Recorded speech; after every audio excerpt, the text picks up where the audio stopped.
Good morning, all, and welcome to another edition of Saturday Morning Coffee with Back to Basics Dog Training.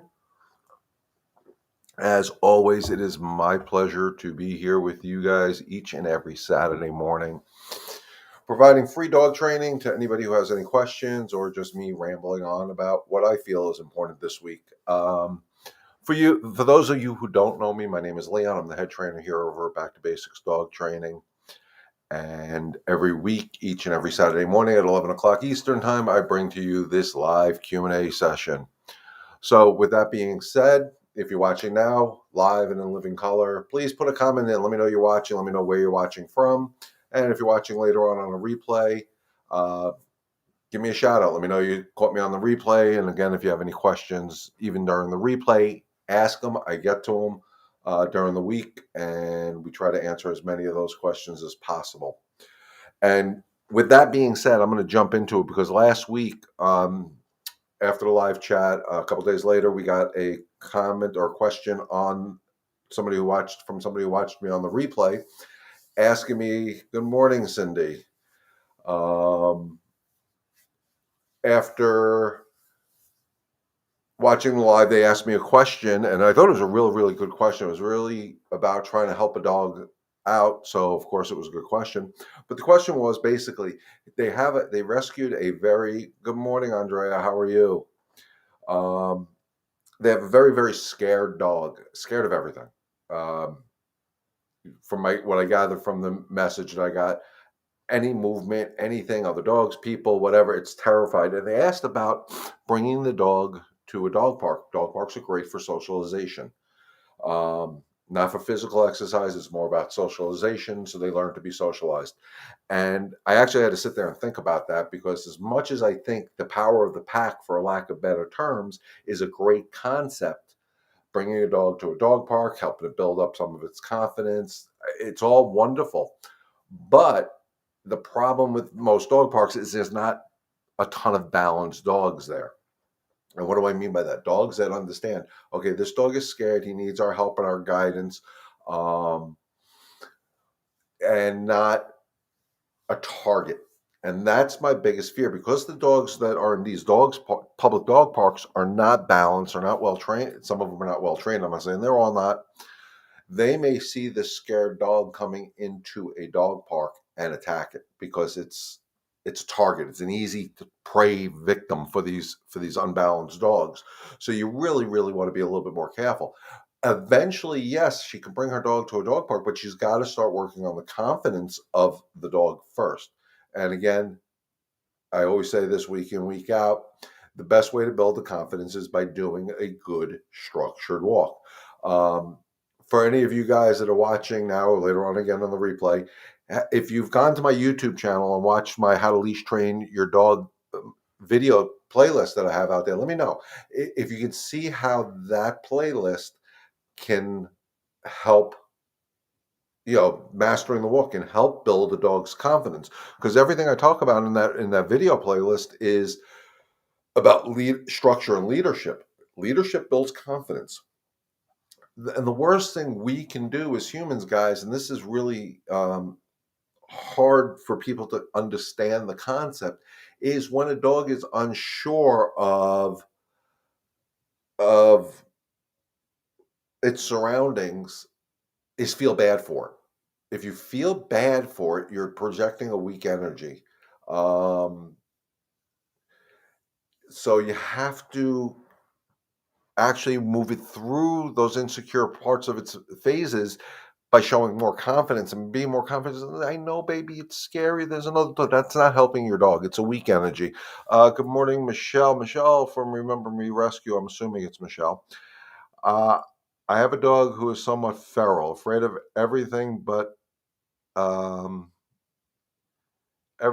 bonds and wants a person. She is warmed up but has severe separation problem. Problem is now that the woman goes to work, she barks all day. Yeah, that's not good. That's not good.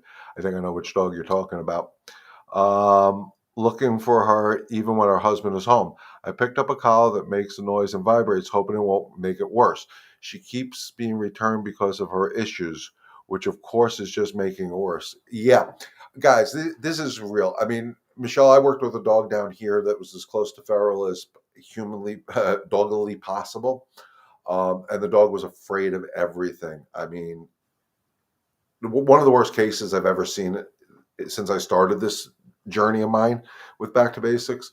It Everything with a feral dog needs to go, or what you consider close to feral dog needs to go in slow motion. The problem with these dogs that are afraid and feral or separation anxiety is we humanize it way too much.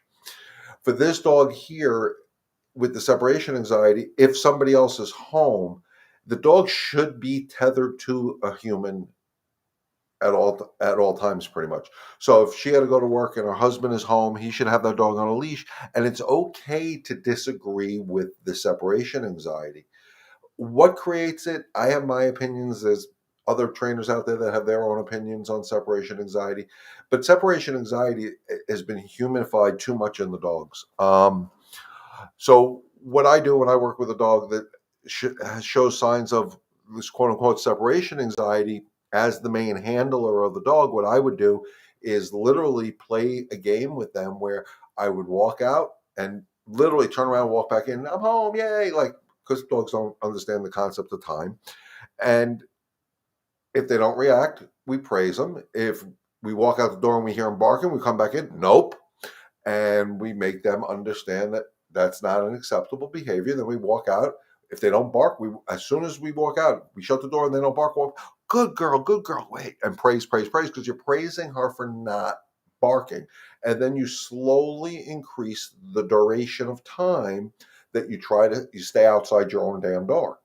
Because you got to remember, guys, you can go to your mailbox and your dog thinks you're gone for hours because look at the greeting you get when you go to your mailbox. I mean, I went down to my car before, came back up here. I was literally gone for less than 5 minutes, and Zoe's like, tail's going, and she's head's popping up. Oh my God, who's here? It's great. They actually like it better than my kids when I come home.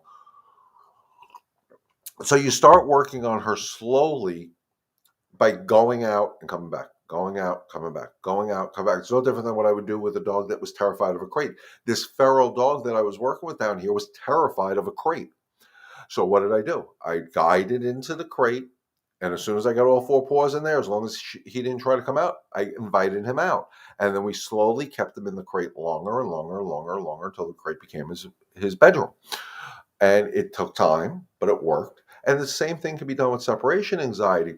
What I was saying before is if the dog is in a household that has two people and it's bonded with one, that other person needs to step up and take a role, put the dog on a leash. Person A walks out. If the dog barks, that person on the leash can do a little leash correction. Not hard, not severe, just no. And then the person comes back in. I'm home, yay. Look, I was gone for 2 seconds. Who cares? But you have to work them through it, and it will not be a one-day success story. It just won't be. It's consistency. If you don't do this exercise 3, 4, 5 times a day, sometimes it could take for a while. I worked with one on Long Island who had severe separation anxiety, and we did the same routine. We walked out, we walked back in. If they want to use high-value treats, that's a good time to use them. When I say high-value treats, I'm not talking about training treats. I'm talking about boiled chicken, no seasonings, cut up pieces of hot dog, something better, more rewarding for the dog's palate. But it's a labor of love. These are things that just need to be worked on in steps. Also, to build confidence in any dog, the dog needs to be walked. Guys, I can't stress it enough. The more you walk a dog with confidence, following that playlist that I created, guys, it's out there for free. Just subscribe to my YouTube channel. Michelle, you should be pushing my YouTube channel to all your fosters and adopters, and get it out there, guys. I'll put up any content you guys want me to put up there on my YouTube channel. Whatever you guys want, just let me know. I'll get it out there somehow. I'll be working with a dog. I got to just check with the owners at a dog park how to introduce a dog to a dog park in a different way, So the excitement doesn't turn to aggression. That's something I'm going to be working on. Hopefully, this right after Thanksgiving, and getting it posted up on both Facebook and YouTube. Michelle, of course, you're more than welcome to share those videos that I put up. So Michelle, I hope that answered the question. It's really hard. It's heartbreaking, but you really have to step it up and be the pack leader the dog is looking for you to be. Because separation anxiety, like I said, most times it's human created. Or the other case where it's not, where I don't think it's human created, is where this dog, whoever it bonded with, actually thinks that that person is theirs. They're in charge of this person, and they're saying, "Who the hell are you to leave?" Which is not a good thing, and that's where it comes back to the structure of the walk, where you're leading the walk. Good morning, Paul. Paul just adopted a 3-month-old Boston. She is doing fantastic with potty training, but she keeps grabbing the pads and running around with them. Any suggestions on discouraging her this behavior without discouraging her from using the pads? Hey, that's a tough one. Guys, I'll tell you now, one thing I know ever with the puppies I've raised, I'm not big on wee pads and stuff like that. Matter of fact, I'll tell you right now, when Zoe was a puppy 8 years ago, I never used a wee pad a day in her life with her. Well, I can't say that. When she had Parvo, I did use a wee pad because I had no choice. But again, it comes down to the puppy's excitement. Puppies are excitable. Things that they can put in their mouth, that's what they're going to do. They're going to grab things, they're going to chew things, they're going to run with things because it's a big game. So what you want to first start doing, Paul, is one, don't allow the puppy to get excited on its own terms. You control the level, the excitement. So when can the puppy get excited? When I ask the puppy to be excited. If it gets excited on its own, I'm going to disagree with it. That's why I say all puppies, when they're out of their crate, should be on a leash tethered to a human. Not free run of the place, not things. But again, if you set the schedule with the puppy, I don't know, Paul, are you using a crate? Because a crate would definitely help that issue. And I can go into a whole thing on how to crate train, get the dog out. Like I said, none of my puppies have ever been wee pet trained because I worked with the dog, understanding what the dog's biological needs are, and worked on a very strict schedule. You are using a crate, great. So what I would do is, one at 3 months old, a big mistake humans are making is we give them too much freedom. They need some freaking sleep. They should be in their crate a lot more than they're out of the crate. And when they're out of the crate, they should be supervised. But what I would do is, 3 months old, the rule of thumb is she should be able to hold it for 4 hours. That's the rule of thumb. Where it came from, I have no freaking clue. But what I would do is put her in the crate. When you take her out of the crate, bring her, good morning, Kim, bring her right outside. Bring your treats with you outside. Don't treat the dog when it comes back inside after going potty because they're too smart. Oh, I go out, I come in, I get a treat. So you go out with them on the leash. You bring them to where they're allowed to go to the bathroom. She pees, she poops. Good girl. You make a big deal out of it and you give her a high value treat. And then if she makes a mistake in the house, you have your wee pads in her pendant area or whatever. If she makes a mistake, okay, so be it. Just don't make a big deal out of it.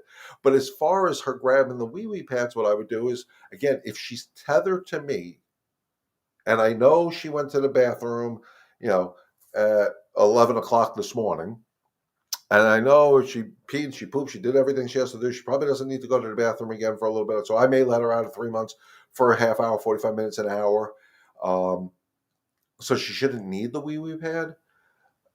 Then I would probably take her right back outside at 12 o'clock, let her get some energy burnt off, on leash, of course. Play with her. She goes to the bathroom again, give her a treat, and then she comes back in. She goes to her crate and takes a nap. She needs nappy nap time. And then in 3 or 4 hours, wakes up, bring her outside, start the routine over again. This way, if you can, and I tell people, keep a spreadsheet, keep a chart of when they go to the bathroom, learn their schedule. This way, okay, I wake up at 6 o'clock. I take her out. She pees, she poops. She does whatever she needs to do. I feed her breakfast. Usually a 3-month-old puppy within 20 minutes to a half hour needs to probably poop. She goes out, she poops, we make a big deal, and then she should go back to her crate to go to sleep. Nappy nap time. Just as if she was an infant. If you think about how we do it with babies, they're not up and running around like lunatics all day. No. The babies get up, we feed them, we burp them, we change their diaper, we clean them, whatever. We play with them a little bit, back to the crib, go to sleep because mommy and daddy need some rest. And it's the same thing with puppies. I think we over the last few years, I've noticed we're giving our puppies too much freedom and not enough rest time. And it does create problems later on. The other big issue with puppies is we feed into their excitement. They bite us, they grab our sneakers, they grab our socks, our underwear, whatever, wee pads. And instead of saying no, we play the game, we chase them, we yell, we scream, we bitch, we moan, and we use anger to try to control, and that's never going to fix it. So what you want to do is, that's why I say the dog should be tethered to somebody. So when it makes this mistake, this unwanted behavior, grabbing the wee pads, not for peeing, not for pooping, she's just grabbing them because she wants to freaking play. You go, nope, good, when they stop. Because the wee pads should not represent excitement. The problem is they're making decisions to be excited on their own and they don't know how to contain it. And that's why I always tell people, you reward the calm, never reward the excitement of a dog, because you will create a disaster for yourself. And it really does start with the wee pads. So many dogs chew wee pads. So if you're supervising them, they can't. It's that simple, because then you're there, you can see it. And, you can still transition off the wee pad, moving the wee pad closer to the door to eventually get them outside to go to the bathroom on their, so they go to the door or wherever, whatever exit point you're going to allow them to do it. But, the dog should be in the crate a lot more probably than it is. If you want to play with the puppy, you initiate the play. That's great. Play with your puppies, guys. I encourage it, but don't do it when they say, play with me now. Be like feeding your kids when they say, feed me now. Or drive me to the mall now. It's not happening. So if you make the decision when you want to play, and then when you're done playing, bring the dog back to zero calm, you're going to see that wee pad stuff goes away. And there is no reason why, even at 3 months old, guys, you can't watch my video series on mastering the walk or how to leash train your dog and start leash training a 3-month-old puppy to walk like ladies and gentlemen on the leash. It's the best thing in the world, because I'm telling you, my honest opinion, if everybody would watch my video series and follow it and do what I ask you to do, by the time the dog is 6, 7 months old or whatever it is, and you have that off leash experience, dog training business is over with. That's how important the walk is. And it works on everything, the walk. Guys, I can't stress it enough. The walk that I designed is about structure. So you have a fearful dog, you got to work it through. The leash and the walking can help you, because it'll build confidence that you, as the pack leader, are never going to put your dog into a position where they should be scared. Why would I do that? I wouldn't bring my kids to a place they should be scared. I'm not going to bring my dog to a place they should be scared. But you got to go through the process, Paul. It's going to be a hard one, because puppies are normally excited. And the hardest thing for us as humans to do is look at those cute little smushy faces and not feed into the nonsense. But you really shouldn't. You should actually disagree when the dog gets excited on its own, be it chewing the wee pads, shoes, socks, underwear, whatever. You should disagree with it without anger. What's my catchphrase, guys? You all know it. Here it is. Why didn't it work? Let's try that again. There we go. No anger, no frustration, but no nonsense. No means no. Why? Because I said so. You don't need to explain to your pup why they shouldn't chew wee pads. You shouldn't have to explain, like the case where Michelle asked, why the dog shouldn't have separation anxiety when mom leaves. You can't explain it. You just have to learn to disagree with it with a no-nonsense approach, and then try to come up with solutions that are humane, in that the dog will understand, to turn those no's into yeses. And that's the object, guys. Training is not, I say this week in, week out, training is not a complicated thing. It's not magic trick. It's not smoke and mirrors. It's not as complicated as some people want to make it sound. It is truly about understanding how to communicate with your dog in their language, not them communicating in your language or listening to you, trying to understand the words that are coming out of your mouth, because it's not going to happen. Reason dogs sit when we ask them to sit is because we do it 100 times and we say sit the same way. There are other commands, and I've used this example before. Well, to have a dog lie down is a very hard command. And what I've noticed over the years is people turn around and down or lay down or whatever word we're going to use, down, down, down, down, and because they don't listen to it. Sitting, most dogs get. Why? Because we say it. Listen to 100 people say the word sit. We almost all say it the same way. So they hear the sound. They understand that sound means that their tuchus has to hit the ground. They do it. Same thing with the down command. Same thing with the here come command. It's the same thing. If you stay calm with the no anger, no frustration, no nonsense theory. I should have done it from here to here. The screens are backwards. You'll find out that your dog will get things quicker. But you can't do that unless you start with a point, and that's why I always recommend leashes and tethering puppies to us. Tethering this foster dog that Michelle's dealing with, tethering it to a person. And it's okay to disagree with the unwanted behavior. They're not bad behaviors, guys. Remember, to me, a bad behavior, excuse me, is very simple. A bad behavior is a dog that knows something, does it 100% of the time, every single time, and then 100 times out of 100 times you ask the dog to sit, it sits. Okay, now the dog is good. Now it doesn't sit when you ask it the 101st time. That's a bad behavior because that's basically flipping you off. An unwanted behavior in my world, which is most of the dogs I deal with, they just don't understand what the rules are. So they're not bad behaviors. Nobody ever taught them the right behavior. So if you want this dog with separation anxiety to listen and follow, teach. Turn those no's into yeses. It is so important. Paul, you can do this with this puppy. It's simple. It's harder for the human to disagree with the puppy's excitement than it would be for another dog. Other adult dogs correct puppies constantly. It could just be a look. It could be a growl. It could be a nip or whatever. That's how they correct them. But they're not angry. They're not frustrated. It's no nonsense. You're not allowed to do that. Cut it out. I don't have to explain to you why. Go back to when I grew up. No means no why, because I said so. Leash reactivity, how to handle. Okay, great question. I've been getting a lot more leash reactivity calls here. And I've been seeing a lot more issues of it online. Okay, so my version of leash reactivity. One, definitely, Linda, watch my YouTube series. I will post it out there again in the comments on all of the platforms, the Back to Basics platform and the Remember Me Rescue Facebook page. I'll put them in the comments, the links to them. Subscribe to my YouTube channel. Leash reactivity is two things. Usually it's overexcitement because the whole walk starts out excited. So if you take out your leash, Linda, and you can answer the question, implied questions as I go along here, of course. If your dog gets excited the moment you take out that leash and you put that leash on your puppy, you're rewarding that dog's excitement.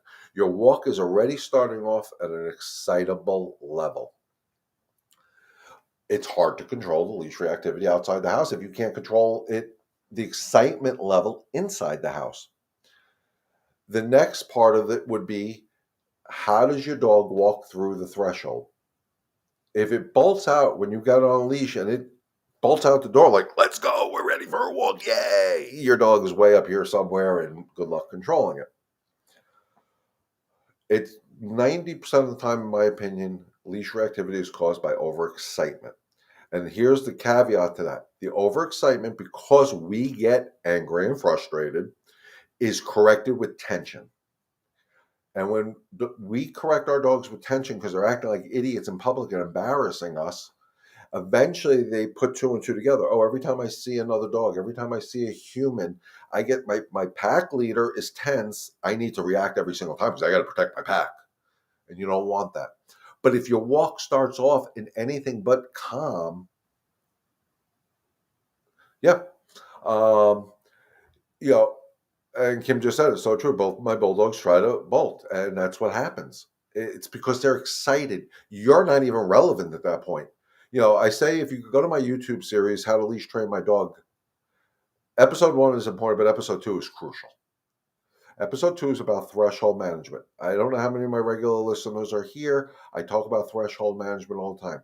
You have to control the threshold, where this dog is going to the outside world before the walk.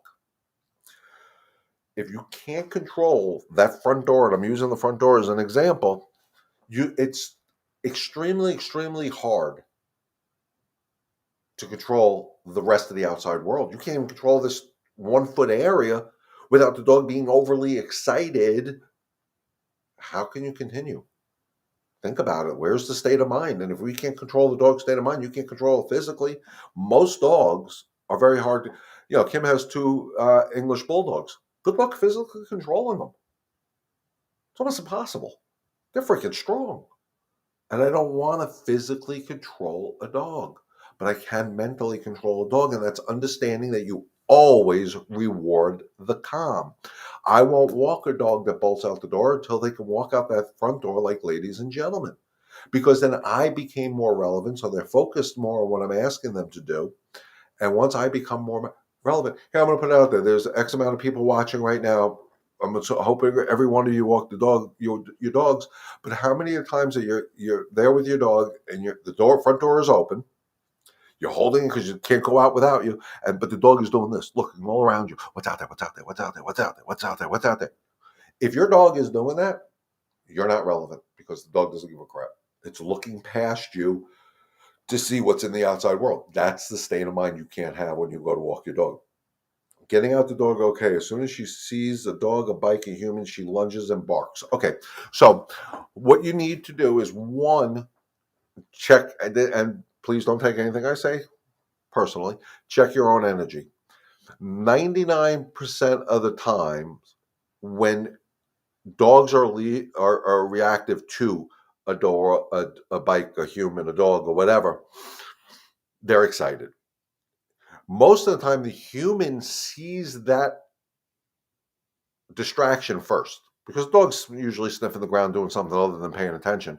So we see it first, and what do? We start gripping the leash. We wrap it around our hand. We change something in what we're doing instead of having that nice, relaxing walk.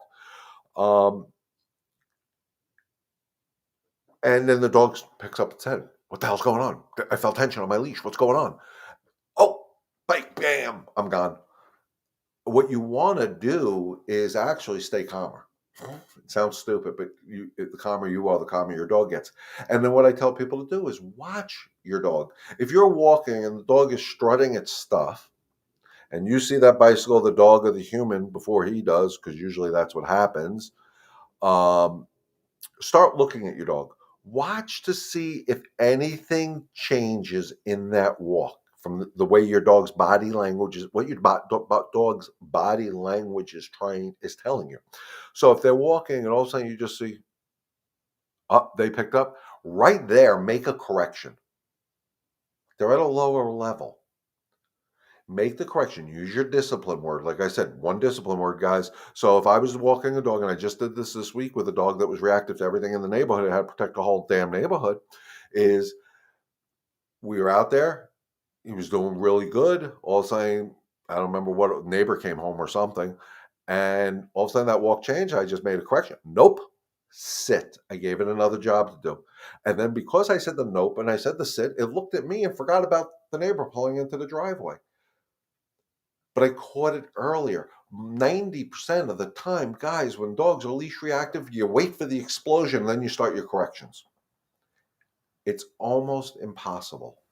And I don't use that word impossible a lot. But you got to keep in mind, if everything's based on a 0 to 10 scale, if the dog's at an 8, damn, it's hard to correct them because you have to correct at a 9. And I'm going to tell you right now, most dog lovers aren't going to correct at a 9 because they're afraid they're going to hurt their dog. But that same dog, I don't care if it's a Yorkie or a Mastiff, that's lunging, isn't worried about pulling your arm out of the socket, but you're afraid to make a correction to your dog. You have to make the correction at a higher level of intensity than they are. And that's why I say look for the early warnings. There's always a warning. Don't tell me there's not. If you look for that early warning, like I said, it could be just going from this to boom. If you just see that little bit of change and you make that correction with a firm but calm, no, hey, whatever your discipline sound is, give them something else to do, which is the sit, and get them to focus on you. You're going to find out slowly but surely that goes away, because then they're going to be like, oh, every time I see that other person or that other dog, I get this uncomfortable feeling on my neck, and I don't like it. So it's not worth it. But it's a labor of love. So I hope, oh, good morning, Michelle. I didn't see you there. I didn't hit anything. Why did it give me that? I'm trying to scroll through the messages. Linda, I hope that helped answer the question. Definitely watch my Master in the Walk, because it'll go through the whole process. Kim says, Willow mom gets so excited when she goes out that and then wants to play and doesn't want to come in. So she goes out on a run. Yeah. And that's all the excitement. Control it. I don't care if you have a big, I have a beautiful fenced in Long Island, my yard. I control the excitement going out my back door. Michelle, good morning, by the way. Um, I'm still afraid to walk Athena, so my energy is bad, but she is doing great with the muzzle in the house. So going to stay walking her in the yard with the muzzle first. Absolutely. Do baby steps. There is no rush on any of this. Um, Muzzle conditioning. Like I said, the muzzle in Athena's case is more to help you, Michelle. We know that. Because now you don't have to worry about her. God forbid she does get too close to a person or a dog. You don't have to worry about her biting, because she has a muzzle on. But take the baby steps. Work in your yard. Get used to the structure, the healing, whatever word you want to use, that part of the walk where you're controlling the walk. You're not letting her sniff the ground, the rose bushes, the shed, or whatever is in the yard. You're walking her. Her head is up. We're in travel mode. We're going from point A to point B. She's healing. She's following your directions. You're making left-hand turns, right-hand turns, figure eights, do the hokey pokey. I don't care. Your dog should follow you by the pressure on the leash, just as if you're riding a horse. A little bit of pressure to the left, the horse turns to the left. And your dog should follow you. This way you became more relevant in the dog's world. And by doing it in your yard, it's a controlled environment. Guys, I tell people this all the time. If you have a fenced in yard, start mastering the walk in the yard. One, it's a controlled environment. So if your dog gets stupid for whatever reason and pulls, and you're afraid you're going to get dragged to the ground, you can drop the leash. That's okay, because they're safe. They're in a fenced-in yard. But you started someplace. But everything based on calm, no excitement. That's from putting the leash on to going through the threshold to the structure of the walk. It's all based on calm. Because if it's not calm, they could react to other things. They could make mistakes, unwanted behaviors, whatever we want to call it. But if you start with a calmer mind and don't wait for explosions, you'll see this works. I do it 100,000 times the same way, and it works. She bites the person on the leash because she's frustrated. You're controlling her, and she's saying, "Who the hell are you to control me?" And that frustration comes out on a bite on the legs. She's not an aggressive dog. She's not a vicious dog. This is her way of controlling. Dogs control with their mouth. They learn that if I bite you in the shin, you're going to do what the hell I want. That's what the muzzle's for. So now you don't have to worry about her redirecting on you, and you can be a lot more assertive, still calm, but assertive. Remember, guys, I always make the joke, anybody who knows me, I'm 6'5", but when I discipline a dog, I'm 7 foot tall. I can't physically do that. It's the energy I'm putting out there. So when I'm disciplining a dog, I'm 7 foot tall. I'm calm, but I'm really assertive. No. No means no. Why? Because I said so. That's it. Athena will get it. She got it from me. Kim says, please, if anything, listen and pay attention to your dog's reaction. Leona's so right. I never saw a reaction until I really paid attention. Absolutely. They all give warnings. I've heard so many people say, there is no warning in this. Guys, there's always a warning. We just got to know to look for it. And it sounds cliche, but it's there. Kim also, you would be proud of me. Hope went from jumping on my mom and dad with so much excitement to now getting excited but waiting for mom to be beautiful. And that's what it's about. Disagreeing with the excitement to get them into a better state of mind, a calmer state of mind. Make them earn the affection. Make them earn the pat on the head from mom. How do you get to that pat on the head and the affection they want? By being calm. That goes to threshold management. Guys, we got the holidays coming up. Hopefully, the world is opening up. You're going to have family and friends coming over for the holidays. You don't want to be putting your dogs away. No, teach them that the front door represents calm. But you got to start some point. At some point, we just, Thanksgiving is next week. It's a little late to start, but you can start it today. Have somebody go knock on the door, ring the doorbell. Don't answer the door while the dog's excited. Make them figure out, well, the only way I get what's behind that door is if I'm calm. But you got to do it. And it's consistency. Consistency. Everybody in the family has to be on the same page. Everybody needs to do the same thing. And it's day in, day out consistency of working with the excitement. To disagree with it. Andrea, Gar is great on leash walks in general, using the calm command, but I'm trying to keep a I'm trying to keep a fast, I guess that's fast paced, focusing straight exercise walk for us both. Stop every minute and sniff the yard, so hard to keep him from stopping. Kills my arm to keep him moving straight forward while I keep saying walk. Well, one, you don't have to keep saying walk. Uh, Remember, guys, they're not supposed to be sniffing the ground. They're not supposed to be doing a lot of these things. When we're in the travel state of the walk, episode 3 for people that follow the playlist, that's about traveling from point A to point B, not stopping to smell the roses or at every scenic overview. You never get anywhere. So it's keeping a short leash. That's the key to stop a dog from sniffing the ground. Keep the leash short, not short. We don't want to choke out a dog. But you keep the leash short enough so if they start to put their head, lower their head to the ground to start smelling the ground, it's a no. Andrea, how many dogs are you walking at the time? Walking, because it sounds like you're trying to walk 2. I'm not sure. Yeah. Um, she still can't be in my room with Willow, but I'm working on other stuff you taught me. Yeah. So I'm waiting for Andrea's answer. Kim, set the rule. Start with the walk. Master hope on that walk where you feel like you have that off leash experience, because then you are the pack leader, and that's what she needs, because she's taking a role. You don't want her having it, and the worst part is she's trying to control her biological mother. So it's real important. Master the walk. I know it's getting cold out. I know the weather's crappy. I know all the excuses humans can make. There's no excuse. Again, yes, but killing my arm, just one. Okay, so you just keep the dog a short leash, and I understand it's easy. What type of collar or harness are you using? If you're using collar, it's better than a harness, because then you can actually feel the dog's head. But if you keep that short leash, again, it sounds like she's still excited.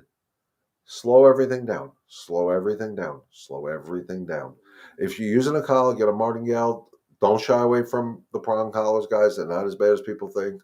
But, use a tool that you're going to be comfortable with.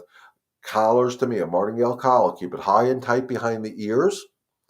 And then when she makes a mistake, it's just no. And yes, in the beginning, your arm's going to feel like it's going to fall off. Believe me, I've done it. Just one big German Shepherd. Okay. German Shepherds are great dogs, but they're smart. They want you to actually tell them what to do. They're working breed dogs. You give them a job, they're happy as a pig in crap.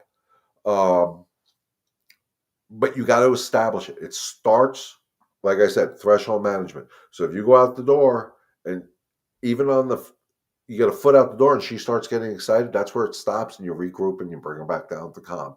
Every time you see her excitement level changing, bring it back down, bring it back down, bring it back down. It's so important, because you need to be more relevant on her walk.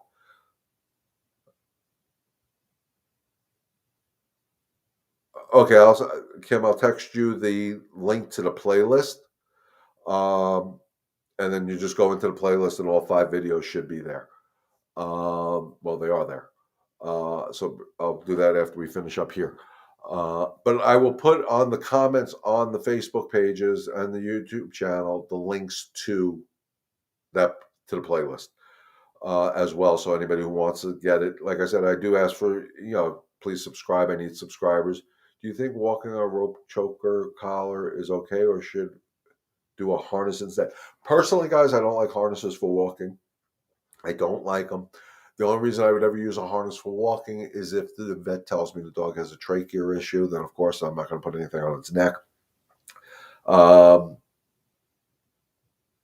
yes, he's great overall. Just great following rules. He's a shepherd. He's going to follow rules. You just got to finite this last little bit on the walk, which is that sniffing, until he gets to the bathroom spot. It's a very fine line, and it's really hard. Like here in the apartment complex, you know, when do you do, where I live, when do I do structure? I do actually do structure with Zoe when we walk, and she has to walk to, not the morning walk, not the bathroom walk, but the later on, the mid-morning walk or whatever I do. That walk is structured until I get to a certain point. Then I give her freedom, and then I go back to structure. Um, the reason I don't like harnesses, one, guys, when you use a harness on a dog that is not very good on a leash, when you make your correction, you're correcting the whole entire body of the dog. That's a lot of work, especially like you have the English Bulldogs. That's trying to control, a lot of muscle. Collars, slip leashes, yeah, Martingale collars are the best. Just check to see if it's falling down too low. Make it a little tighter and try to keep it up higher on the head. You'll find you'll have better success closer to behind the ears. Um, Collars give you better correction because remember, we're trying to control the dog's mind, not the whole entire body. If we're controlling the body, we're physically controlling. I don't want to physically control. So the collars give you better access. I have no problem with Martingale collars. I have no problem with simple slip leash. I'm not big on the metal choker chains. One, because it one size fits all crap. By the time you get to the correction, you already may have pulled out 6 inches of the collar. So I'm not big on metal choker chains. I have absolutely no problem with prong collars. If done properly, they will never hurt the dog. A good quality one won't hurt your dog, but they have to be good quality, and you have to know how to use them. Prong collars are a good solution. I have a lot of customers that I've switched over to prong collars, and they're like, "Oh my god, it's like a miracle! My dog instantly behaves perfect. It works." Um, Collars, slip leashes are much easier to get corrections of the physical dog. The Martingale collars, guys, the problem being with most collars, as humans, we're afraid to put them too tight. When we're training, when we're in the walking phases and we're doing these things, you really do want it not tight enough to choke the dog, but tight enough to keep it up high behind the ears. So your corrections are correcting the head, and that's what you want. And time it. As you do that pull on the leash, you're saying no or nope or whatever your discipline sound is. So it's like they hear nope. Oh, that's uncomfortable. Oh, that no should be an uncomfortable sound. And don't make it complicated. That's why I said we got to stop talking so much. No is no. I say it. But I don't do, like when I want to walk, if I'm walking with Zoe, I'm not like, and she stops, I'm like, come on, walk, walk, walk. No. If I want her to walk, if she stops when I'm doing the structure, no. And then I continue. I keep the words to a minimum because they don't understand them anyway. They're going to understand more your energy. Guys, I put it up here every week for those who follow me. And I do definitely mean this. Energy is the most important communication tool we have with our dogs. This means crap. It's just a matter of doing it. For the people here, I don't know who is here, down here in the Carolinas. I'm going to be trying to set up some stuff now. The weather is, well, today it's cold but cooler. Maybe doing some pack walks or something. I'm checking out the different dog park walking trails around here. Maybe we can do a meetup and we can work with it a little bit. I'm trying to set up different things. I'll be hopefully working out of a facility soon, which will definitely help people down here. And anything like that, we're going to try to videotape. We're going to try to get out more content on videotape, real life things. That's why we're going to work with this dog at a dog park to teach you guys what to look for in a dog park. I'm not only going to talk about the dog I'm going to work with, I'm going to talk about looking at the other dogs. I just have to get releases for people in the dog park if I'm going to use their dogs or their images in my videos, and it's a whole legal thing. It's a pain in the butt, but we'll figure it out. If not, I got to figure out how to blur people, I guess, on video. So, with that being said, guys, we're at 45 minutes, which is pretty good. Um, Andrea, I hope I helped answer the question on how to control that. It's really hard. I would need to see it. So what I can put out there is videotape it for me and let me see how the walk looks, and maybe I can give you some better tips and just private message them to me. That's fine. I'll be happy to try to help out that way. But you know what, guys, a lot of it is coming from you. When you walk your dogs, head up, chest out, walk as if you own the place, because at that point your dog needs to see you on the wherever you are. I always say this part of my hand, because I walk most dogs on my right side. The part that's closer to the dog's collar is so relaxed. It's like me holding my wife's hand walking down the street when she's not mad. She's mad, it hurts a little bit. But that's how calm and relaxed you should be. When we walk, we walk. We got struts. We don't walk with our arms bent. We don't walk like, if you're tense on your walk, your dog is. It's going to come from your energy. Trust your dog to do what you ask them to do. When they make the mistake or the unwanted behavior, teach them a better way to do it. But if you don't stay calm, there's no way they're going to understand you. And that's a fact.